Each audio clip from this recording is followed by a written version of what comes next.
Bienvenue à toutes et à tous et merci de nous rejoindre. Les titres du journal. Le ministre de l'Économie et des Finances s'est exprimé sur les performances de l'économie béninoise au cours d'un entretien sur la télévision nationale. Dans cette édition, on revient sur les moments forts de ce entretien. Débat sur les 30 ans de la démocratie béninoise, c'est le thème de la conférence organisée ce jeudi par l'intersyndicale des universités nationales. Puis en Inde, nous parlerons des élections législatives, l'un des plus grands scrutins du pays. Les images à suivre en page inter de ce journal. Bienvenue à tous.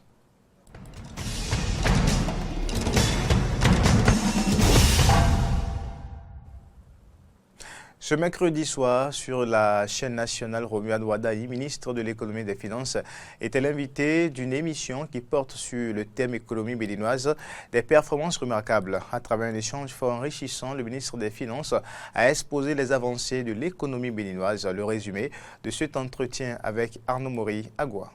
Durant 60 minutes sur la chaîne nationale, Romuald Wadayi a démontré que l'économie béninoise se porte bien. De façon classique, le premier indicateur qui est regardé, c'est celui du taux de croissance du PIB. Donc alors, de façon simple, le taux de croissance du PIB, il s'agit en fait d'un indicateur qui permet de mesurer le rythme de création de richesse dans un pays. Cet indicateur pour 2018 s'élève à 6,8%. 6,8%, c'est 3 fois mieux que le taux de croissance de 2015. 2,1% le taux de croissance de 2015. Et ça, c'est des chiffres Fonds monétaire international.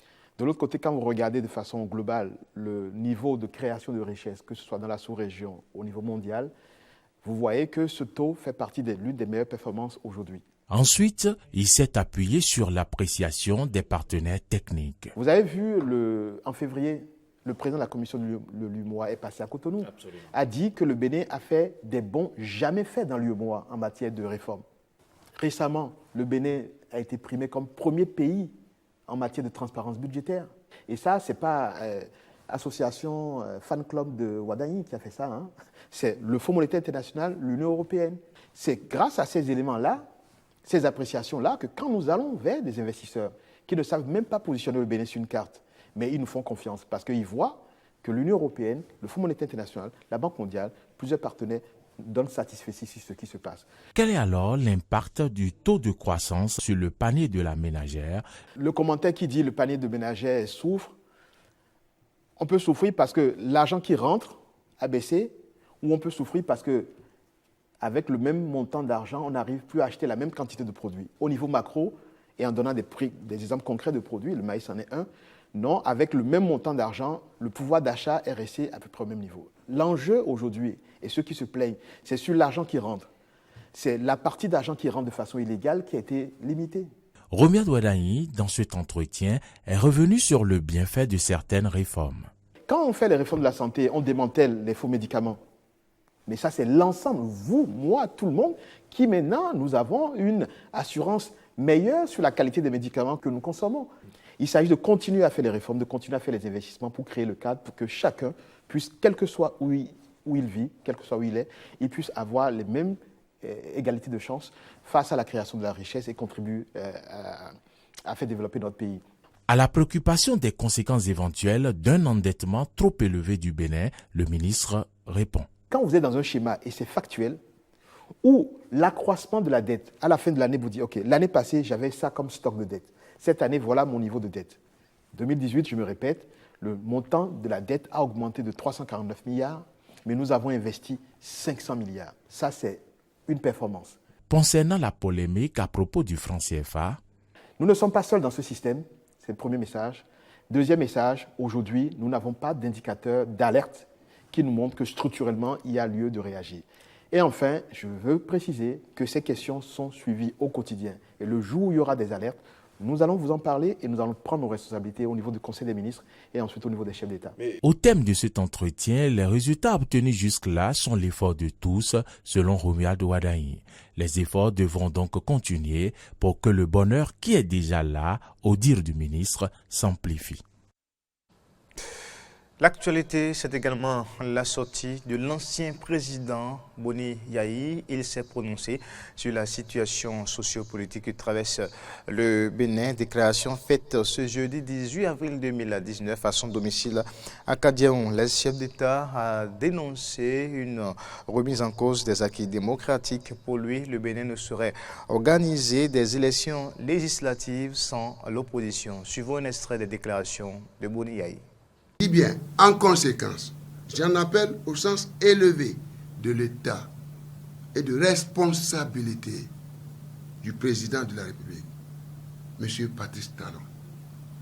Je l'invite à prendre toute la mesure de la gravité de la présente situation, qui ne nous honore guère, et à arrêter le processus électoral en cours dans le monolithisme politique total et profond.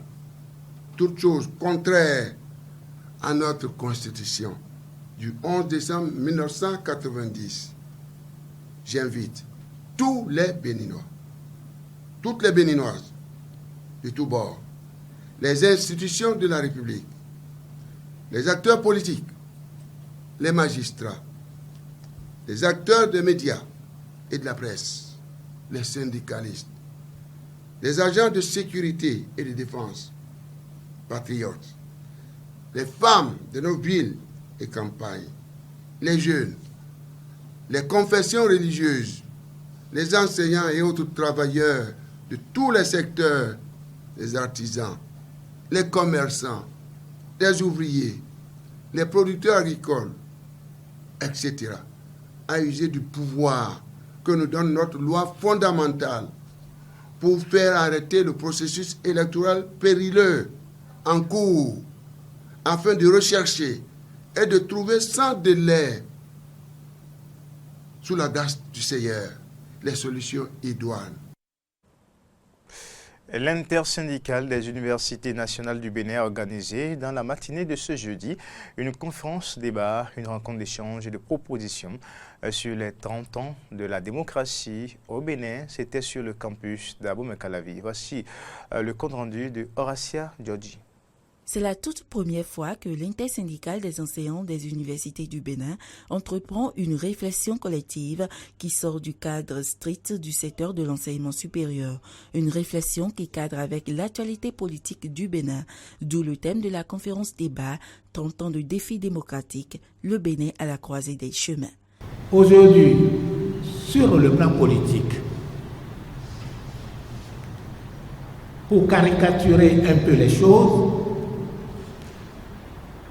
deux logiques s'affrontent. L'une des libertés fondamentales et l'autre dite du développement. Il convient de réfléchir ensemble aux balises solides à poser, au fait d'anticiper les dysfonctionnements de nature à retarder la réalisation des grandes ambitions de ce beau pays, de notre peuple. Enseignants, chercheurs émérites, têtes couronnées, acteurs de la société civile ont participé à ce creuset de réflexion meublé de plusieurs communications qui retracent l'histoire du Bénin de 1960 à l'ère de la rupture, des communications présentées par d'éminents professeurs. Vous allez jeter au cours de cette conférence un regard sur les 30 ans de la vie démocratique dans notre cher et beau pays, le Bénin. L'équipe rectorale vous félicite vivement de la tenue, de l'organisation de cette conférence. Vu la qualité, la haute qualité des conférenciers désignés, je suis persuadé que les débats seront très riches. À l'issue des réflexions, des pistes de solutions de sortie de crise ont été proposées. Celles-ci seront rendues publiques par l'intersyndicale. Le processus pour le Hajj 2019 a été lancé dans l'après-midi de ce mercredi 17 avril 2019 par le ministre des Affaires étrangères et de la coopération, Aurélien Agbenonchi. Une cérémonie de lancement officiel du Hajj qui a connu la présence du représentant personnel du chef de l'État pour le Hajj 2019, des membres du gouvernement et des fidèles musulmans, Carnot François Romboué-Rentor, Romari Devoshi. Le top a été donné pour le Hajj 2019 par le ministre des Affaires étrangères et de la coopération. C'était en faveur d'une cérémonie qui a connu la présence de la représentante personnelle du chef de l'État pour le Hajj 2019, des autorités gouvernementales, des fidèles musulmans représentant des organisations fêtières de la communauté islamique au Bénin. Occasion pour Aurélien Agbenonchi de rappeler l'intérêt pour le gouvernement de bien organiser le Hajj de cette année. C'est un exercice qui mobilise une partie de notre population. Nous sommes un gouvernement responsable et lorsqu'il y a un seul Béninois et à plus forte raison plusieurs Béninois qui sont pris en charge par d'autres Béninois, le président de la République est soucieux, c'est sa responsabilité constitutionnelle de s'assurer que les choses se passent bien. Voilà la raison pour laquelle le président de la République a décidé de regarder d'encore plus près la manière dont le Hajj est organisé.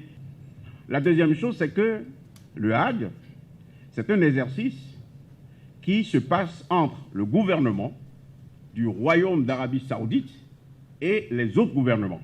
Il avait été décidé par le gouvernement en Conseil des ministres du mercredi 6 avril 2019 la construction à Cotonou d'un site aménagé pour accueillir et héberger les candidats au Hajj avant leur départ pour l'Arabie Saoudite. À ce sujet, José Didier Tonato, ministre du cadre de vie et du développement durable, rassure les pèlerins. Il y a l'aménagement d'un bâtiment de 800 mètres carrés. C'est-à-dire qu'on aura un espace aujourd'hui de 20 mètres sur 40 mètres, divisé en deux parties, pas égales. Une partie pour les femmes, une partie pour les hommes, avec toutes les commodités qu'il faut. Savoir les toilettes, les nécessaires pour faire les ablutions aux normes que vous connaissez très bien. Madame nous a accompagnés dans les conseils de tout ce qu'il faut faire. Et ce chantier a démarré déjà depuis plus d'un mois maintenant. Et si vous passez par là, vous verrez que le chantier avance à grands pas. Pour son homologue de la santé, toutes les dispositions sont déjà prises par le gouvernement pour une parfaite sécurité sanitaire des pèlerins. Et toutes les dispositions sont en cours actuellement pour que les vaccins soient disponibles à temps et que nous puissions les commencer également à temps pour que tout le monde soit couvert en respectant les 2 semaines réglementaires de couverture exigées avant l'entrée sur le territoire de l'Arabie Saoudite.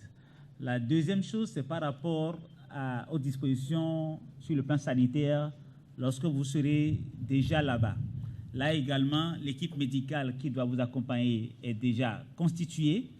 Les dispositions sont déjà également prises pour que les médicaments et autres qui doivent accompagner la délégation soient disponibles. Sinon, c'est déjà disponible en grande partie. Donc, il ne restera qu'à effectuer le voyage avec ça. Le top ainsi donné, il ne reste qu'aux pèlerins de se mettre au pas. Le premier départ étant prévu pour le 27 juillet 2019. Ce mercredi 17 avril 2019, sous la présidence du chef de l'État, chef du gouvernement, le Conseil des ministres s'est réuni en séance hebdomadaire. Plusieurs décisions ont été prises comme la fixation des indemnités de garde d'astreinte et d'heures supplémentaires dans l'information sanitaire publique. Les précisions dans le compte rendu du ministre Oswald Omeki. Des mesures normatives. Fixation des indemnités de garde, d'astreinte et d'heures supplémentaires dans les formations sanitaires publiques. Le présent décret portant fixation des taux des indemnités de garde, d'astreinte et d'heures supplémentaires dans les formations sanitaires publiques a été adopté à cette fin. Le dit décret vise spécifiquement à garantir la continuité des soins dans les formations sanitaires publiques à travers une organisation cohérente du travail, réglementer la gestion des ressources humaines en santé en tenant compte des contraintes organisationnelles requises et harmoniser les avantages accordés aux agents concernés par l'offre continue de soins dans les formations sanitaires publiques. Les personnels de santé ainsi visés sont ceux intervenant dans les formations sanitaires publiques sous tutelle du ministère de la Santé. Réglementation du temps de travail des professionnels de santé exerçant dans les hôpitaux publics. L'adoption de ce décret s'inscrit dans le cadre de la définition des règles générales d'organisation du travail au niveau des structures sanitaires pour une meilleure gestion du personnel de santé en poste dans ces hôpitaux. En effet, dans l'exercice de leur profession, les professionnels de santé concernés sont astreints aux consultations, aux soins et à la recherche ou encore à l'encadrement pratique des stagiaires en ce qui concerne les praticiens hospitalo-universitaires. Or, l'organisation actuelle du travail hebdomadaire ne précise pas la répartition des durées de chaque mission. Le présent décret définit le cadre général d'organisation des charges auxquelles sont astreints ces professionnels de santé, notamment les médecins généralistes, les praticiens hospitaliers, les praticiens hospitalo-universitaires et les paramédicaux par rapport aux activités de consultation, aux actes médicaux, chirurgicaux et d'anesthésie.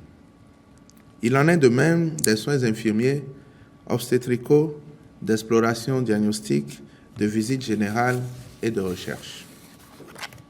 Au titre des communications, recrutement de cadres officiers pilotes, mécaniciens ou de base et sous-officiers spécialistes au profit des forces aériennes du Bénin. Au titre des manifestations et rencontres internationales, le Conseil a autorisé l'organisation à Cotonou de la 20e Assemblée des ministres de la Santé des États de la Communauté économique des États de l'Afrique de l'Ouest du 29 avril au 3 mai 2019.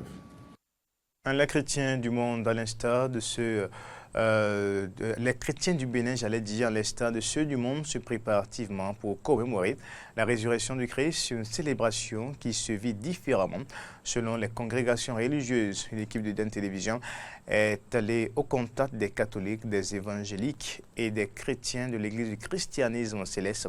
Suivons ici le reportage de Hayat Foué et de Fiacre Voitan, présenté par Carnot François Rombolé-Rinto. Chaque année, la communauté chrétienne célèbre la Pâque, fête la plus importante du christianisme. Pour toutes les sensibilités chrétiennes, cette commémoration revêt la même importance. Jésus nous fait passer de la mort à la vie, des ténèbres à la lumière. Jésus nous fait passer de l'esclavage du péché à la liberté, de cette vie à la vie dans la terre promise qu'est le ciel. C'est la délivrance, c'est passer dessus. La Pâque chrétienne, c'est ce que nous fêtons aujourd'hui. C'est-à-dire la mort et la résurrection de Jésus. En prélude à la Pâque, les différentes congrégations chrétiennes vivent une semaine dite sainte avec, au fond, la volonté de s'unir à la passion du Christ, même si, dans le fond, quelques nuances interviennent. La particularité de cette semaine dans l'Église du christianisme céleste, nous avons 3 particularités. Le lavement des pieds et puis la Sainte Seine. La 3e particularité dans la semaine sainte au niveau des chrétiens célestes, c'est d'aller vraiment vérifier au cimetière si Jésus est vraiment ressuscité. Le premier comportement du chrétien dans le cas d'espèce, c'est d'essayer de vivre intensément les célébrations que l'Église dispose. C'est-à-dire déjà le jeudi saint, vivre la Sainte Seine et adopter l'attitude de Jésus-Christ, s'approprier cette attitude-là. Le vendredi saint, toute l'Église s'unit à la passion du Christ en vivant cette passion et en faisant le grand chemin de croix. Le samedi saint, c'est le jour dont on parle très peu, mais c'est le grand sabbat. Pour une bonne célébration de la résurrection du Messie, les bergers invitent les disciples de Jésus à une vie exemplaire. La Pâque est une grande fête pour les chrétiens. Et parce que cette fête nous montre que Jésus est venu pour mourir pour nos péchés. Et si Christ est venu mourir pour nos péchés, ça c'est une grâce. À l'endroit de la communauté chrétienne catholique, c'est un appel à l'intériorité, un appel à se recueillir pendant les célébrations de la fête de Pâques. Un moment spirituel de communion donc entre les fidèles chrétiens pour la gloire de Jésus à travers sa résurrection.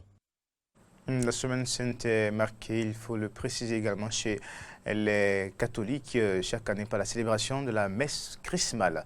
Celle de cette année s'est déroulée à la cathédrale Notre-Dame de Cotonou ce mercredi 17 avril 2019, messe dirigée par l'archevêque de Cotonou, Roger Rumbedji, Laurent Roland, Tony Ikes, Damien Pedro.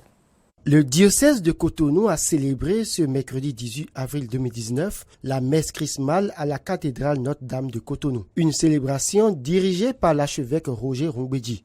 Comme nous le faisons chaque année, nous voici réunis en ce jour saint pour la messe chrismale qui nous rappelle le sens de notre consécration sacerdotale. Le baptême dans la mort et la résurrection du Christ fait de nous déjà des prêtres, prophètes et rois. Monseigneur Roger Rumbedji compare la messe chrismale au rassemblement des disciples de Jésus qui, de retour de la mission, se réunissent autour du Christ pour lui rendre compte. Une occasion pour lui donc de féliciter les prêtres pour le travail accompli dans le champ de la mission. À travers l'évangile de Saint Luc lu pour la circonstance, l'archevêque relève 3 appels majeurs. La consécration sous l'onction du Saint-Esprit, l'annonce de la bonne nouvelle et le témoignage du Christ.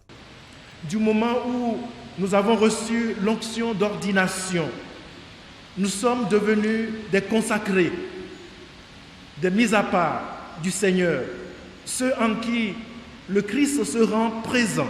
Le fait d'être consacré au Seigneur nous lie à une mission spécifique qui consiste à l'annonce d'une parole qui soit bonne nouvelle pour ceux qui souffrent d'une quelconque détresse. De loin du Seigneur, on attend un témoignage qui soit le lieu de l'accomplissement de la parole de Dieu pour aujourd'hui. Et c'est à travers cet accomplissement que l'envoyé de Dieu se rend crédible devant le peuple et que sa mission, la mission du salut, devient pertinente. Monseigneur Roger Rumbedji a rappelé aux prêtres leur obligation de neutralité compte tenu de la situation sociopolitique que traverse le Bénin. Le prêtre est un principe d'unité, a-t-il conclu. Précisons que la messe chrismale, encore appelée messe des Saintes Huiles, est toujours célébrée par l'évêque pendant la Semaine Sainte. Une célébration au cours de laquelle les prêtres renouvellent leurs vœux. Un rendez-vous annuel pour consacrer le Saint-Crème et bénir l'huile des catéchumènes et des malades. Son origine remonterait au 7e siècle à Rome. Et puis, info sur le continent, 25 ans après l'avènement de la démocratie dans le pays, des millions de jeunes Sud-Africains ne trouvent pas d'emploi ou sont contraints à la débrouille pour survivre. Leurs frustrations ont résonné tout au long de la campagne pour les élections générales du 8 mai. Reportage. Sur la photo accrochée au mur, la jeune femme fièrement parée de sa toge noire de diplômée universitaire affiche un large sourire qui illumine le salon de sa maison de Protea Glen dans le township de Soweto, de promesses d'avenir radieux. 10 ans plus tard, ce cliché n'est plus pour Kugmotso Sebabi que le triste rappel de ses ambitions déçues. Vous allez à l'école et puis vous vous retrouvez avec un paquet de diplômes que vous ne pouvez même pas utiliser. S'indigne la jeune femme, licenciée en gestion et en commerce. Elle travaille comme simple opératrice dans un centre d'appel. Vous allez à l'école et une fois que vous êtes qualifié, vous vous essayez avec toute une pile de diplômes que vous ne pouvez vraiment pas utiliser, alors que vous savez que vous pouvez faire une contribution. Je peux apporter une contribution ici, mais c'est comme si on ne recrutait pas les candidats adéquats.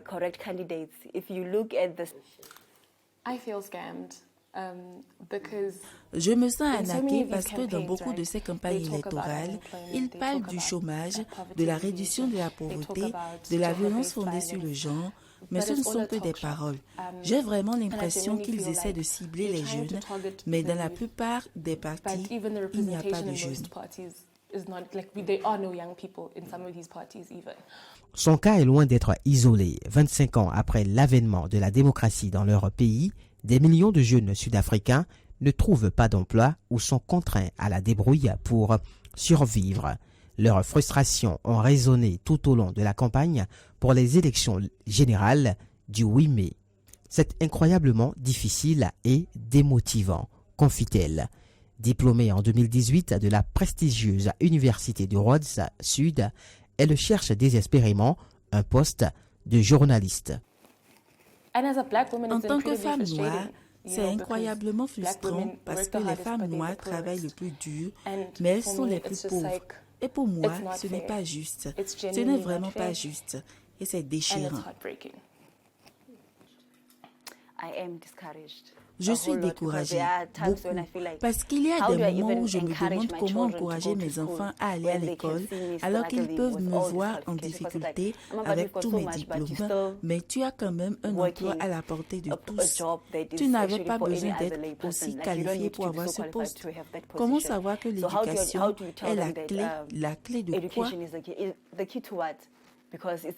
Le chômage a déjà éloigné nombre de jeunes de la politique. Selon la commission électorale, 9 millions de Sud-Africains en âge de voter ne sont pas inscrits sur les listes électorales pour le scrutin du 8 mai, dont 6 millions de moins de 30 ans. 2 millions d'électeurs à travers l'Inde, dont les habitants d'Agra, ville du célèbre Taj Mahal, se rendent aux urnes pour la deuxième des 7 phases des gigantesques élections législatives du pays les plus grandes de l'histoire. Reportage.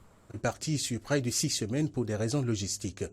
Près de 158 millions d'électeurs sur les 900 que compte le géant d'Asie du Sud sont appelés à choisir leurs députés dans 95 circonscriptions, principalement situées dans le sud et l'est du pays. 91 circonscriptions avaient donné le coup d'envoi du scrutin la semaine dernière. C'est le droit de choisir un bon candidat.